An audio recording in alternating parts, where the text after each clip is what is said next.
अस्सलामु अलैकुम ज़हनी इनकलाब। अल्फ्रेड एडलर नफ्सियात के एक आलिम गुज़रे हैं जो 1870 में पैदा हुए थे और 1937 में उनका इंतकाल हुआ था। उनका मखसूस मौजू शख्सी नफ्सियात या इंडिविजुअल साइकोलॉजी था।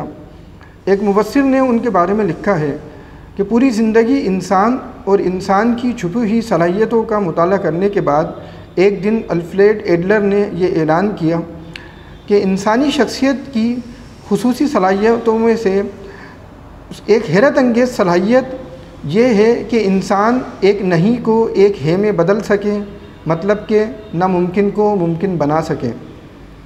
उसने ये साबित किया है, अल्फ्रेड एडलर ने ये साबित किया है कि इंसान के अंदर एक ऐसी सलाहियत मौजूद है कि वो उस सलाहियत को इस्तेमाल करते हुए इंसान नामुमकिन को मुमकिन बना सकता है, और ये सलाहियत हर इंसान के अंदर मौजूद है। अल्लाह ताला ने इंसान को इंतहाई गैर मामूली सलाहियत के साथ पैदा किया है, और इस सलाहियत की आखिरी हद ये है कि इंसान तारीकी में भी रोशनी का पहलू देख लेता है। वो मुश्किल हालात को आसान हालात में बदल सकता है। जब उसकी बाजी खो चुकी हो उस वक्त भी वो नया मैदान तलाश करके उसमें असर नो जद्दोजहद करके वो अपनी मंजिल तक पहुंच जाता है। जापान की मिसाल हमारे सामने है। अमेरिका ने 6 अगस्त 1945 को हिरोशिमा पे एटॉमिक बम गिराया था, जिससे हिरोशिमा मुकम्मल तौर पर तबाह हो गया था। उसके 3 दिन बाद 9 अगस्त 1945 को अमेरिका ने नागासाकी पर भी एटॉमिक बम गिराया था और नागासाकी सफ़ा हस्ती से मिट चुका था। तो जापान ने साबित करके दिखाया कि तबाह होने के बाद कामयाब हुआ जा सकता है, और उसने अपने आप को कामयाब करके दिखाया। अगर आप आज हिरोशिमा और नागासाकी का विज़िट करें तो आप हैरान रह जाएंगे। हमें ऐसा महसूस होगा कि यहाँ पे कभी एटॉमिक बम गिरा ही नहीं था। वहाँ की बुलंद इमारतें ये साबित करती हैं, जापान की तरक्की को का मुँह बोलता सबूत हैं। वो बताती हैं कि खंडर बनने के बाद दोबारा से कामयाब हुआ जा सकता है। यूएई की मिसाल हमारे सामने है। यूएई पाकिस्तान के आज़ाद होने के 26 साल बाद आज़ाद हुआ था, और आज वो यूएई तरक्की की दौड़ में पाकिस्तान से कई गुना आगे जा चुका है।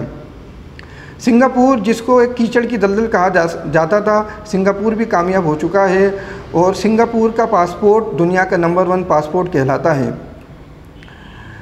बांग्लादेश भी तरक्की की दौड़ में शामिल हो चुका है। एक बांग्लादेशी टका पाकिस्तानी तकरीबन 2.5 रुपये के बराबर है, और इंडिया भी तरक्की की दौड़ में शामिल हो चुका है और बहुत आगे जा चुका है।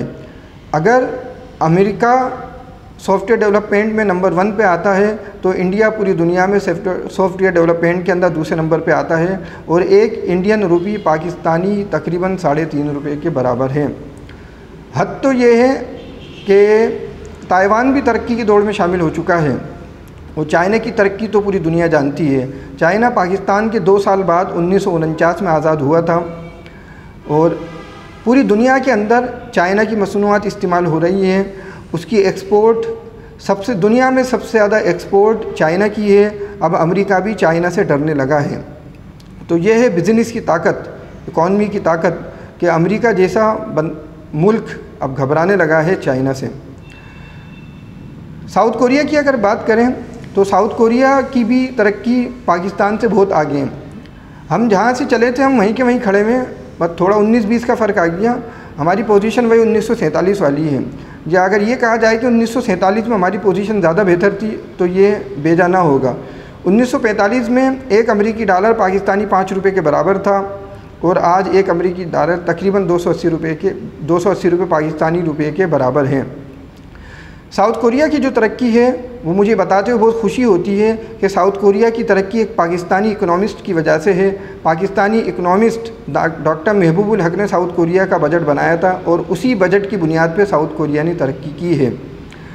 इंशाल्लाह अगली ऐसी बेहतरीन वीडियो के साथ आपके सामने हाजिर होऊंगा। हमें अपने आप पे यकीन रखना है कि हम कामयाब हो सकते हैं, और हम कामयाब होकर दिखाएंगे। हमें यकीन रखना है, हमें अच्छा सोचना है, अपने बारे में भी दूसरों के बारे में भी। अल्लाह हाफिज़।